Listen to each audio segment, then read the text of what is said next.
Hello class. Welcome back बच्चों। तो प्यारे बच्चों, स्टार्ट कर रहे हैं नया लेक्चर। बेटा आज चैप्टर मुझे हर हाल में खत्म करना है। ठीक है जी, 20 से 22 मिनट लगाऊंगा, चैप्टर खत्म कर रहा हूं। बेटा जैसे कि पुराने टाइम में हम ये बात सुनते थे कि एक इंसान के पास इतनी फिजिकल प्रॉपर्टी है। फिजिकल प्रॉपर्टीज क्या होती हैं बेटा? वो प्रॉपर्टीज हमारी जिनको हम टच कर सकते हैं, जिनको हम देख सकते हैं। जैसे कि हमारा घर हमारे लिए एक प्रॉपर्टी हो सकती है, कोई प्लॉट ऑफ लैंड हमारे लिए प्रॉपर्टी हो सकती है, हमारी प्लांट एंड मशीनरी प्रॉपर्टी हो सकती है, घर में रखे हुए एसी रेफ्रिजरेटर, ये सब हमारी फिजिकल प्रॉपर्टी है जिनको हम देख सकते हैं, टच कर सकते हैं। ऐसे ही बेटा चेंजिंग एनवायरमेंट में बहुत सारी हमारी इंटेलेक्चुअल प्रॉपर्टीज हैं। सामने देखेंगे बेटा सब। रौनक भाई मेरे पास टाइम नहीं है आज। बेटा ऐसे ही बहुत सारी हमारे पास इंटेलेक्चुअल प्रॉपर्टीज भी हैं। इंटेलेक्चुअल प्रॉपर्टीज क्या होती हैं बेटा? जिनको आप देख नहीं सकते, टच नहीं कर सकते। बेटा what do you mean by intellectual property? Intellectual property क्या है बेटा? ये क्रिएशन ऑफ माइंड है, ये कुछ और नहीं बेटा, क्रिएशन ऑफ माइंड है। B it a artistic work, B it a artistic work और अ लिटरेरी वर्क और एनी डिजाइन, एनी इमेज और एनी इन्वेंशन। बेटा ये सब इंटेलेक्चुअल प्रॉपर्टीज है। इधर देखना चाहिए, ये सब बेटा क्रिएशन ऑफ माइंड ही तो है। कल मैंने इनके ऊपर काफी बात करी है बेटा। कल मैंने इन्वेंशन के ऊपर बात की है, पेटेंट्स। याद है बेटा? कोविड की वैक्सीनेशन पे बात करी, थम्स अप पे बात करी, लिए में कंपनीज ने पेटेंट इनके ऊपर। बेटा लिटरेरी वर्क पे कल बात करी, वेब सीरीज पर बात करी है, कल करी है मैंने। टीएस गरेवाल सर की बुक पे बात, डीके गोयल सर की बुक पे बात, लिटरेरी वर्क की तो था। आपने बेटा आर्टिस्टिक वर्क भी देखा होगा लोगों का बहुत सारा। किसी 5 स्टार 7 स्टार में जाने का मौका मिलता है, हम देखते हैं भाई साहब स्टेयर्स चल रहे हैं, अच्छा जी भैया पेंटिंग लगा रखी है। कभी पता करना वो पेंटिंग कितने की है, बताएंगे तुम्हें। 15 पेटी 17 पेटी की पेंटिंग खरीदी हो, तुम्हें लगेगा है गधे कि 15 लाख की पेंटिंग है, कुछ है तो है नहीं इसके अंदर, समझ भी नहीं आएगा कि क्या है। पर बेटा 5 स्टार 7 स्टार होटल, अच्छे अच्छे बेटा पेंटर्स हुए हैं जिनकी बेटा पेंटिंग्स खरीदते हैं ऑक्शंस में जाकर। कुछ और नहीं बेटा, ये उनकी क्रिएशन ऑफ माइंड है। सेम वे बेटा, क्या कोई डिजाइन प्रॉपर्टी हो सकता है?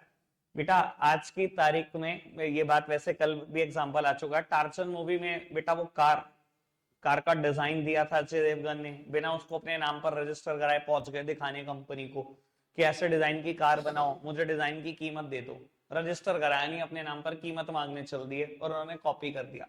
आज की तारीख में आपको क्या लगता है, जितने इंजीनियर्स इन कारों के, इन बाइकों के डिजाइन देते हैं, पहले रजिस्टर नहीं कराते होंगे अपने नाम पर, उसके पैसे नहीं वसूलते होंगे? बेटा पहले पैसे ही वसूलते हैं। और ये कुछ और नहीं, क्रिएशन ऑफ माइंड ही तो है। और बेटा क्या इमेजेस भी हो सकती है इंटेलेक्चुअल प्रॉपर्टी? अब वो गूगल से ना हमें भी बहुत सारी इमेजेस उठानी पड़ती है थंबनेल के लिए। कई बार हम इमेजेस उठाते हैं ना, लिखा आता है this images subject to copyright, हम वहीं छोड़ देते हैं। क्योंकि बेटा कहीं ना कहीं आप बड़े फोटोग्राफर्स को देखो, वो क्या करते हैं, बहुत अच्छे अच्छे सीनरिक व्यू खींच रखे हैं उन्होंने, क्या करते हैं अपने नाम पर रजिस्टर करा लेते हैं। बेटा ऐसी चीजों को हम यूज नहीं कर सकते जो सब्जेक्ट टू कॉपीराइट है। ठीक है ना? हम वो जो फ्री इमेजेस है बेटा, जो किसी ऑथर नहीं पता किसने खींची, ये नहीं पता किसी ने अपने नाम पर रजिस्टर नहीं कराई, हम उन्हीं चीजों को उठाते हैं। आपके साथ भी श्योरली हुआ होगा, क्योंकि गूगल की किसी इमेज को उठाया आपने, डाउनलोड करने की कोशिश करी, लिखा गया this image is subject to copyright. तो बेटा ये कुछ और नहीं, यही सब इंटेलेक्चुअल प्रॉपर्टीज हैं। ठीक है जी। क्या बेटा इनको भी प्रोटेक्शन की जरूरत है? क्या हम अपनी फिजिकल प्रॉपर्टी को प्रोटेक्ट कराते हैं? भैया इंश्योरेंस लेके, घर है, अच्छा जी दुकान है हमारी, लो इंश्योरेंस ले लो, फायर इंश्योरेंस ले लो वॉचमैन बिठा लो। हम अपनी फिजिकल प्रॉपर्टी को प्रोटेक्ट कराते हैं ना बेटा, हम अपनी इंटेलेक्चुअल प्रॉपर्टीज को भी प्रोटेक्ट कराना चाहते हैं फ्रॉम बीइंग कॉपीड, कि कोई इंसान कॉपी ना कर पाए। और जब इनको हम प्रोटेक्शन देते हैं, इसको हम बोलने लगते हैं IPR, that means intellectual property rights. समझ आई बात? जब हम इनको कॉपी होने से बचाना चाहते हैं तो हम क्या लेते हैं बेटा, इनके राइट्स ले लेते हैं, इंटेलेक्चुअल प्रॉपर्टी राइट्स बोलते हैं बेटा। जब आपने राइट्स ले लिए तब ये बेटा कॉपी नहीं हो सकते। ये राइट्स क्या है बेटा? आईपीआर, इंटेलेक्चुअल प्रॉपर्टी राइट्स क्या है? 3 मैंने कल बढ़ाए थे, ट्रेडमार्क, कॉपीराइट, पेटेंट्स। ये कुछ और नहीं, तीनों आईपीआर ही है।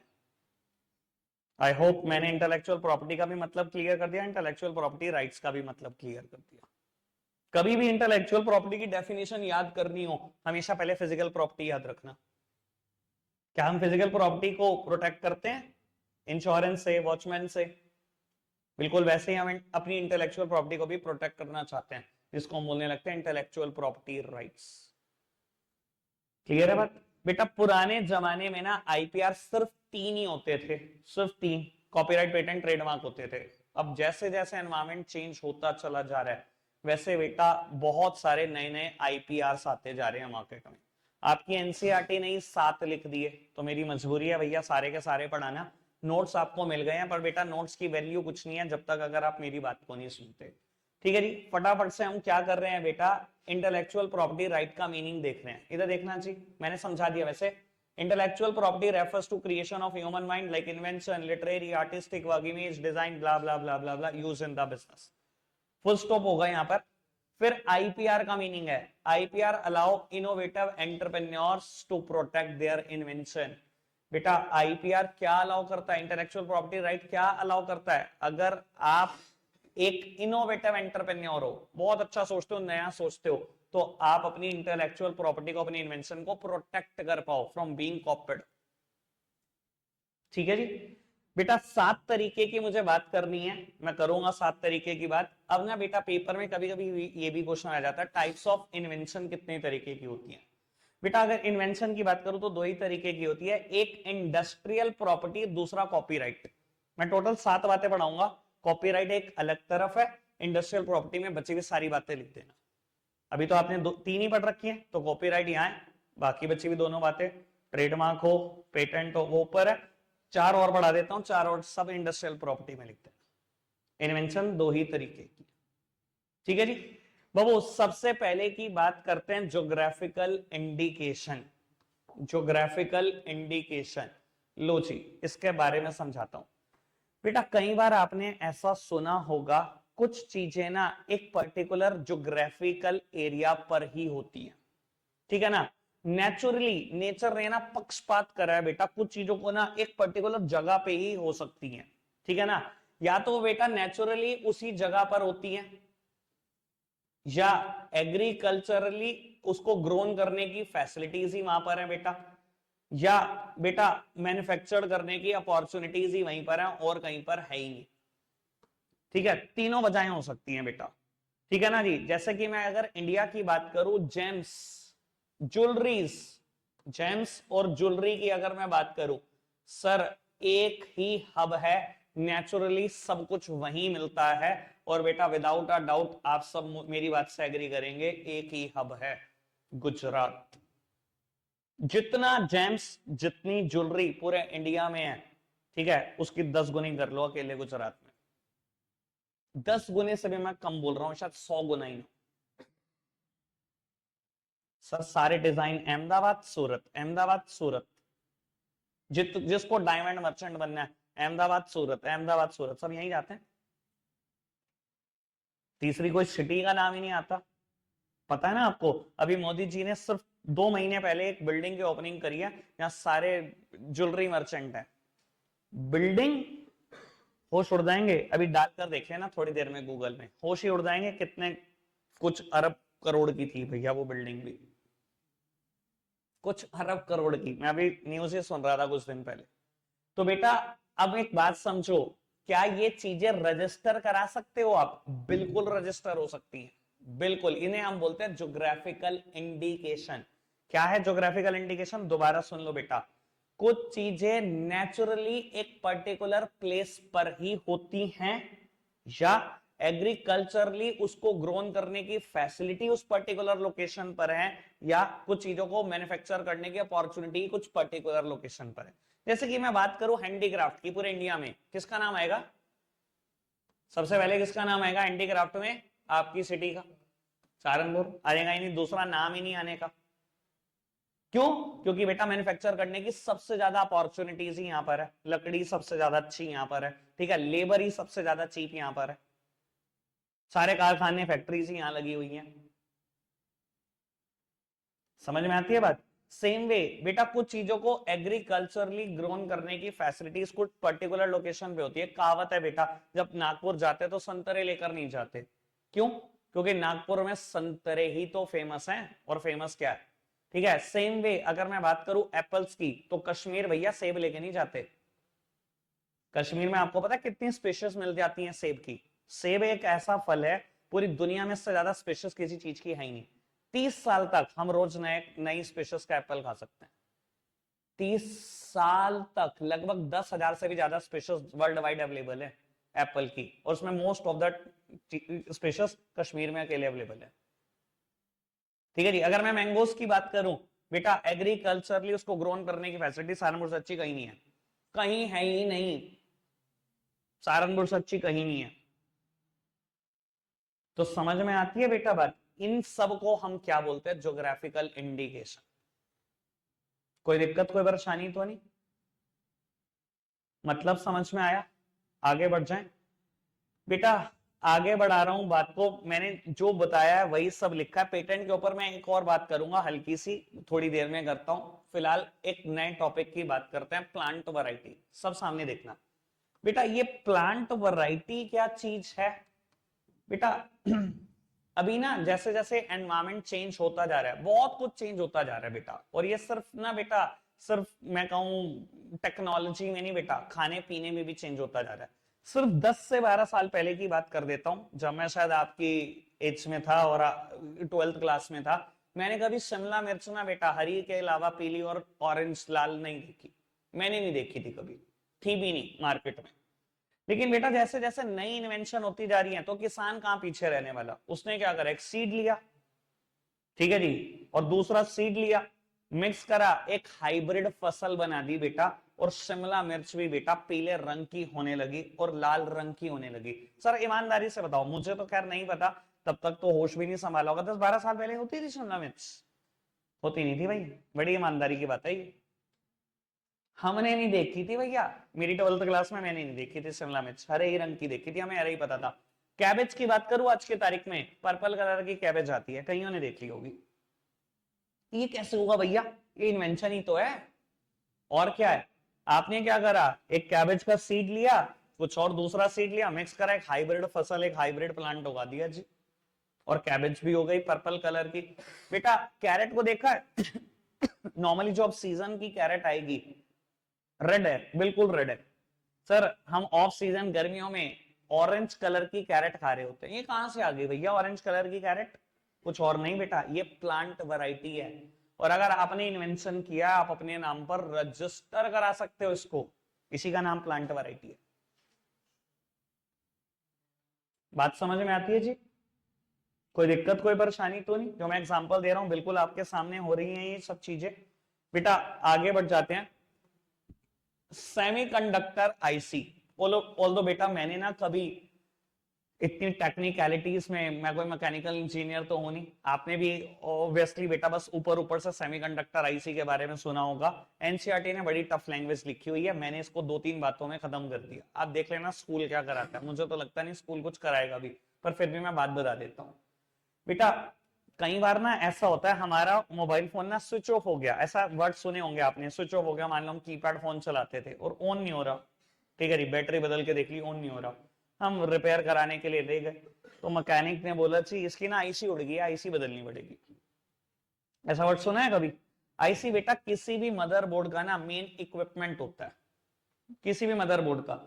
जो भी हम मशीनरी यूज कर रहे हैं सब में कोई ना कोई मदरबोर्ड होता है। वो ग्रीन कलर की चिप देखी है? सबको पता है भैया, वीडियो गेम के हमने रिमोट भी खोले हैं, उनमें भी ग्रीन कलर की चिप। मोबाइल फोन जो कीपैड चलाते थे उसमें भी चिप, इस मशीन में भी चिप है, सब मशीन में चिप है बेटा, वही मदरबोर्ड है। और उसका मेन इक्विपमेंट होता है आईसी बेटा। सेमीकंडक्टर आईसी के ना लेआउट डिजाइन भी आप अपने नाम पर रजिस्टर करा सकते हो कि यहाँ आईसी है, ये चिप यहाँ लगी है, ये यहाँ लगाई, यहाँ लगाई, ये रैम यहाँ, रोम यहाँ, ये सब रजिस्टर हो सकता है आपके नाम पर। समझ में आती है बात? आगे बढ़ जाए बेटा। एक चीज जिसकी चर्चा और करनी है, आखिरी डिजाइन, ठीक है जी। उसके बाद मैंने एक वर्ड बस पेटेंट पे बोलना है, बाकी मेरा टॉपिक खत्म है, आप पढ़कर देख लेना, अभी कोई प्रॉब्लम आएगी नहीं। डिजाइन पे थोड़ी सी बात कर देता हूं बेटा। लिखता है a design include shape pattern and arrangement of lines और colour combination that is applied to any article. कुछ ना कुछ गड़बड़ है यहाँ पर, चलो खैर छोड़ो, मैं देखता हूँ गड़बड़ क्या है। बेटा डिजाइन कोई भी शेप हो सकता है, कोई भी डिजाइन हो सकता है, कोई भी कलर हो सकता है, कुछ भी हो सकता है, अरेंजमेंट ऑफ लाइन हो सकता है। बाबू अभी मैंने टार्जन मूवी का एग्जांपल दिया, डिजाइन है।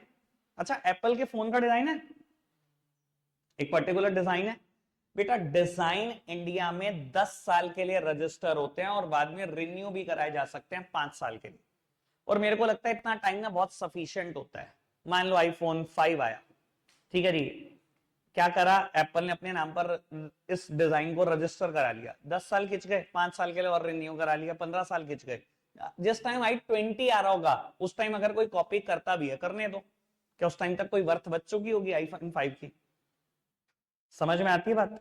दूसरी बात जो मैं बताना चाहता हूं, बेटा यहां पर ना कुछ एरर अभी मैं देखता हूं क्या है, ध्यान रखना, ध्यान रखना, डिजाइन हमेशा वो रजिस्टर हो सकता है जिसके पास आई कैचिंग फीचर हो। ये वर्ड फीचर है, ये आर नहीं है, रीचर नहीं है, आई कैचिंग फीचर हो। अब मैं बता देता हूं क्या मतलब है इस चीज का। दैट सिंपली मींस बेटा design must be a unique design. अब आप ये नहीं कह सकते जी मैं एक चेयर बना रहा हूं उसके ना 4 पैर होंगे, गवर्नमेंट ऑफ इंडिया मेरे नाम पर रजिस्टर कर दो। भाई ये कोई आई कैचिंग फीचर नहीं है, ये तो नेसेसिटी है। अगर गवर्नमेंट ऑफ इंडिया ये आपको दे देगी तो भैया कोई भी चेयर ही नहीं बना पाएगा फिर तो इंडिया में, कोई चेयर नहीं बना पाएगा फिर इंडिया में। आप ये नहीं कह सकते बेटा कि ये डिजाइन मेरा हो गया। डिजाइन वो रजिस्टर कर सकती है गवर्नमेंट ऑफ इंडिया आपके नाम पे जिसके पास आई कैचिंग फीचर हो। आई होप मैंने मतलब बता दिया इस चीज का, क्लियर है बेटा बात? बेटा अब पेटेंट पे एक आखिरी बात बोली है, ऑल्दो मैंने इन्वेंशन की बहुत सारी बात करी। बेटा पेटेंट में ना आपने कोई नया प्रोडक्ट बनाया, आप बहुत आराम से अपने नाम पर रजिस्टर करा सकते हो। जैसे कि मैंने कल भी बात करी, कोविड के लिए वैक्सीनेशन आपने बनाई, प्रोडक्ट आपके नाम पर हो सकता है 17 साल के लिए आपका कर सकती है सरकार। लेकिन बेटा सिर्फ प्रोडक्ट रजिस्टर नहीं होता, अगर वो प्रोडक्ट एक पर्टिकुलर प्रोसेस से होकर गया है तो वो प्रोसेस भी आप रजिस्टर करा सकते हो, उसको भी पेटेंट बोलते हैं। जैसे कि मैं प्रोसेस के बारे में बता देता हूं। मान लो आपने दो केमिकल को पर्टिकुलर डिग्री मतलब मिलाया और पर्टिकुलर डिग्री सेल्सियस पे बॉईल कर दिया, ठीक है जी। तीसरा केमिकल मिलाया उसको पर्टिकुलर डिग्री सेल्सियस पे ठंडा कर दिया, ऐसे करके आपने प्रोसेस करके कुछ वैक्सीनेशन बना ली, ठीक है जी। ये पूरा प्रोसेस भी आपके नाम पर रजिस्टर हो सकता है, प्रोडक्ट तो हो ही सकता है, ये पूरा प्रोसेस भी रजिस्टर हो सकता है। और मैं बता देता हूं थम्सअप वगैरह के केस में ना प्रोसेस ही रजिस्टर है, जिस प्रोसेस से वो बनता है। क्लियर है बेटा बात? प्रोसेस रजिस्टर हो जाएगा, कभी प्रोसेस कोई कॉपी नहीं कर पाएगा। अगर प्रोसेस कॉपी नहीं होगी तो प्रोडक्ट बनेगा नहीं, कुछ करके देख लो। क्लियर हो जाती है बात पक्का से? अगर एक सेकंड पूछ बेटा, बस बस बस बस, मैं एक टॉपिक शुरू कर रहा हूं बेटा, अभी इसी चैप्टर का एक आखिरी टॉपिक है 1 मिनट का। प्लीज सामने देखो जी, बिल्कुल सामने देखो जी, बोलना बेटा। एक टॉपिक है एंटरप्रेन्योरशिप, ठीक है ना? आपको पता है चैप्टर का नाम क्या था, एमएसएमई एंड बिजनेस एंटरप्रेन्योरशिप। तो बेटा एंटरप्रेन्योरशिप की बात ना ऐसा हो नहीं सकता, थोड़ी सी बात है बस मेरी 1 मिनट की, खत्म करते हैं। बाबू आपको मैं ना थोड़ा सा लिंक कर रहा हूं, वैसे बता देता हूं एनसीईआरटी तो ऐसा कुछ डिफरेंस नहीं करती। एनसीईआरटी कहती है बिजनेस होना या एंटरप्रेन्योरशिप होना एक ही बात है, एनसीईआरटी तो एक ही बोलती है, पर मैं थोड़ा सा डिफरेंशिएट भी करूंगा। चैप्टर 1 याद है आपको? कभी हमने पहले पेज पर पढ़ा था types of human activity. Human activity दो तरीके की होती है, इकोनॉमिक और नॉन इकोनॉमिक, याद है? इकोनॉमिक एक्टिविटी फर्दर 3 तरीके की है, बिजनेस, प्रोफेशन और एम्प्लॉयमेंट, याद है ना बात? ऐसा ही था ना बेटा? बाबू अब यहां से ना मैं आपको लिंक करूंगा कि एनसीईआरटी के हिसाब से बिजनेस या एंटरप्रेन्योरशिप एक ही बात है। देखो पढ़वाता हूं, कहते हैं entrepreneurship is the process of setting up one's own business as distinct from pursuing any other economic activity, बेटा एम्प्लॉयमेंट और प्रैक्टिसिंग सम प्रोफेशन। बेटा कहते हैं एंटरप्रेन्योरशिप का मतलब अपना बिजनेस सेट करना है, ये बाकी इकोनॉमिक एक्टिविटी से डिफरेंट है, ना एम्प्लॉयमेंट होना चाहिए ना प्रोफेशन होना चाहिए। भैया 3 ही तो इकोनॉमिक एक्टिविटी है, अगर ये नहीं होना चाहिए ये नहीं होना चाहिए तो बेटा क्या मतलब है आपका? एंटरप्रेन्योरशिप क्या है? बिजनेस ही तो है। पर बेटा मैं आपको ना एक फर्क बताने की कोशिश करता हूँ, ऑल्दो एनसीईआरटी ने तो फर्क नहीं किया, पर मैं मुझे जो समझ में आता है मैं वो फर्क बताता हूँ। देखो बिजनेस पता क्या होता है, किसी का भी देखा कॉपी कर लिया। अच्छा मिठाई की दुकान चल रही है, चल मैं भी मिठाई की खोल लेता हूँ, चल भाई ये बिजनेस होता है, सच बता रहा हूँ मैं आपको। अच्छा ये बुक्स की दुकान, स्टेशनरी की दुकान चल रही है, चल मैं भी यही कर लेता हूँ, शायद मेरा भी चल पड़े, ये बिजनेस है।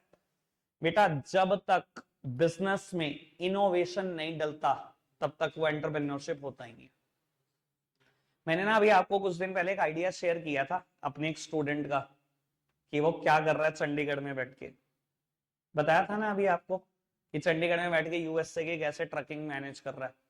सर ये एंटरप्रेन्योरशिप है।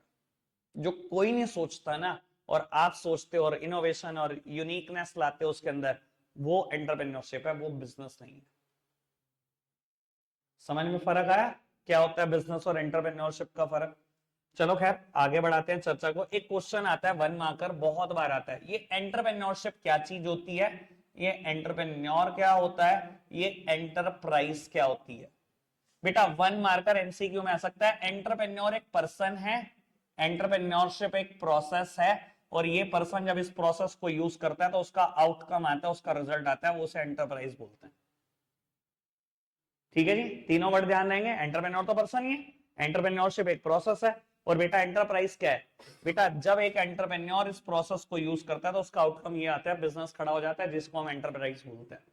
ठीक है जी, और यही सब कुछ लिखा होगा आगे, the person who setup the business entrepreneur है, आउटपुट का नाम एंटरप्राइज है।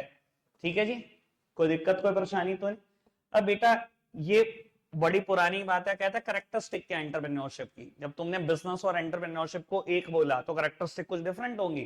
देखना बेटा कुछ चीजें तो आपको बिल्कुल मजाक लगेगी। बेटा last characteristic risk taking business में थी, एलिमेंट ऑफ रिस्क। माइंडिंग का नाम था चैप्टर 1 में, एलिमेंट ऑफ रिस्क। यार रिस्क और बिजनेस इन्हें अलग किया जा सकता है? बताओ कोई रिस्क फ्री बिजनेस, मैं भी करना चाहता हूं। है क्या दुनिया में कोई धंधा जिसमें रिस्क नहीं इन्वॉल्व है? सर सेम बात है, जो वहां लिखनी थी वही यहां लिखनी है। ठीक है जी। बेटा मैं कभी नहीं चाहता फोर्थ हेडिंग ये लिखो, organisation of production. Fourth heading जो आपको लिखनी है वो फ्लेक्सिबिलिटी लिखनी है। मैं एक्सप्लेन कर देता हूं आप फ्लेक्सिबिलिटी में क्या लिखेंगे। बेटा एंटरप्रेन्योरशिप में ना फ्लेक्सिबल होना बहुत जरूरी है। जैसे बिजनेस एनवायरनमेंट बदले खुद को तुरंत बदल लो, फ्लेक्सिबल हो जाओ। बेटा रिजिड होकर नहीं बैठना, रिजिड होकर ना बिजनेसमैन बैठते हैं, बिजनेस करते हैं, और most of the business fail हो जाते हैं आपकी रिजिडिटी की वजह से, आपके फ्लेक्सिबल ना होने की वजह से। मैं आपको बताता हूं, जब कोविड की सिचुएशन हुई ना, बहुत सारे टीचर थे ऐसे जो इंतजार कर रहे थे, अभी खत्म हो जाएगा, अभी मैं तो फिजिकल क्लास ही पढ़ाऊंगा, मैं तो ऑनलाइन पढ़ाता है। बहुत सारे टीचर इतने रिजिड होकर बैठ गए, नहीं नहीं भैया मैं तो ऐसे ही जैसे पढ़ाता था वैसे पढ़ाऊंगा, मेरे से तो कैमरा देखा नहीं जाता, मैं तो कैमरा देख के पढ़ा नहीं सकता। यार आपको फ्लेक्सिबल होना पड़ेगा अगर आपको एंटरप्रेन्योरशिप करनी है तो। समझ में आता है कैसे लिखनी है हेडिंग को?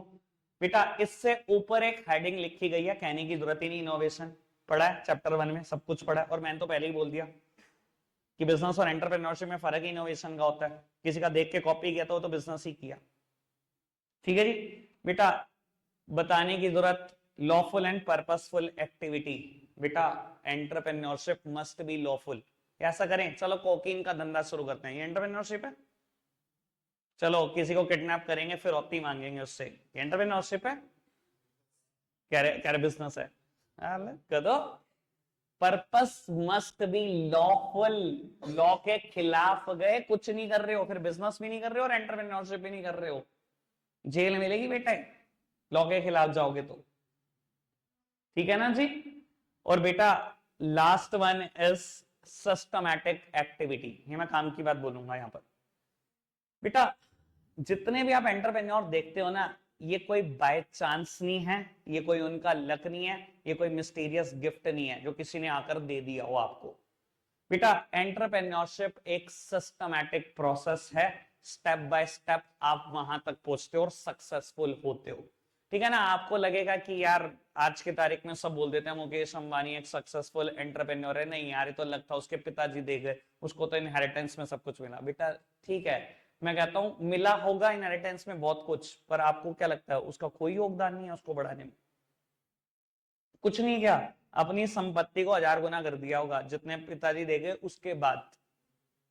Sir it is not by chance. 1-2 Guna 5-4 Guna by chance हो सकता है, 1000 गुना बाय चांस नहीं हो सकता। एंटरप्रेन्योरशिप एक बहुत सिस्टमैटिक एक्टिविटी है, ये कोई गिफ्ट नहीं है, ये कोई रिवॉर्ड नहीं है जो फ्री में मिल जाएगा ऐसे ही ताली में कोई परोस के दे देगा। चैप्टर मेरी तरफ से डन है, रखते आज के लिए इतना ही है प्यारे बच्चों, बाय बाय।